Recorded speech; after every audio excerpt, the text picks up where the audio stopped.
I grew up with that.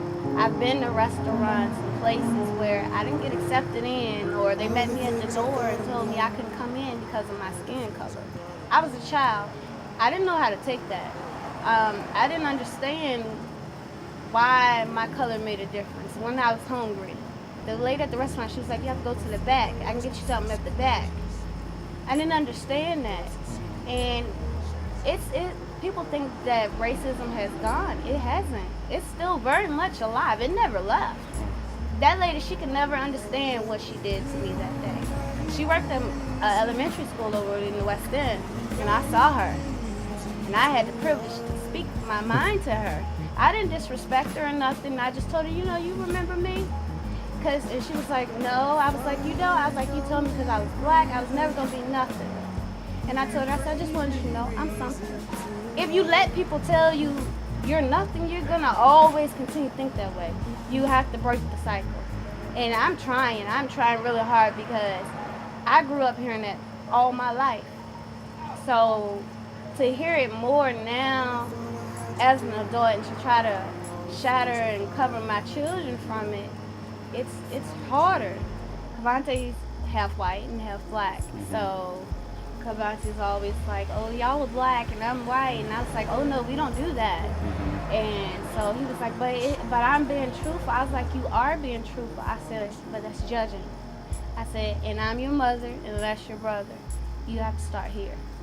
If I let you judge us in this house, then what are you going to do out there? When my kids get older, the one thing I just would hope that they would get God and staying tall, no matter what, staying tall.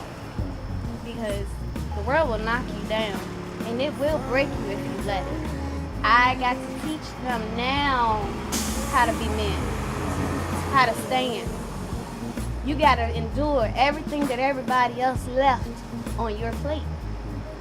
It's their plate now because they're the next generation. And they're young, like they're only 4, 9, and 12. So I can imagine if all this stuff just from the last week is in the news, what will happen in a year?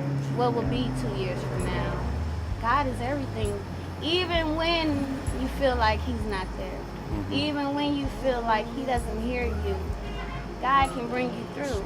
I watch how y'all help people out here, whether it's just a cup of water or even just letting them cut your grass or trim the hedges. I watch that. That's God. That's showing love. I can go across my street and I can find love. I can find compassion. I can find I'm not judged because of my skin. That's beautiful. That's beautiful. You can live in a neighborhood your whole life and nobody will talk to you. Nobody will speak to you just because of the color of your skin. I want to make a difference. Even I'm just one person, but I want my voice to be heard. I don't want it to be silenced no more. I don't want my children's voice to be silenced no more. I got something to say. Lives have been took. It's about giving justice.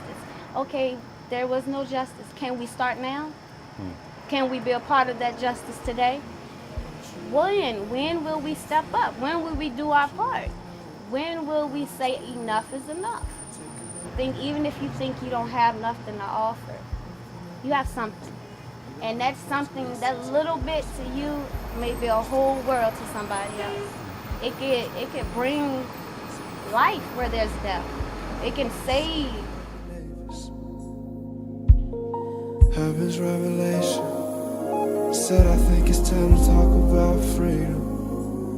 Think it's time to talk about how he took away the pressure, and he told us if we only just believe him.